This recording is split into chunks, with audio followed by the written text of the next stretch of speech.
अस्सलाम वालेकुम जमशेद भाई, क्या हाल? उम्मीद आप खैरियत से होंगे सर। ये न्यूजीलैंड वाइट की पट्टी है जो, तो वो उसने ब्रीड की है। ये 5 बच्चे हैं इसके, 1 2 3 4 5 माशाल्लाह हेल्थी और एक्टिव है। ये बड़ी पट्टी है, तो उसके ये 5 बच्चे, 9 बच्चे थे, उसके एक्सपायर हो गए हैं। तो बहुत ग्रे पट्टी के बड़ी मादी के बच्चे हैं ये 8 बच्चे। वो जो तारा आपसे ले गया था वो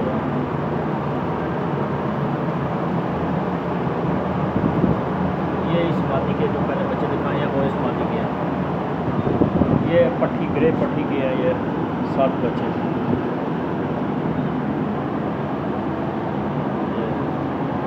माशाल्लाह हेल्थी और एक्टिव अल्हम्दुलिल्लाह, बहुत कामयाब हुआ है इस।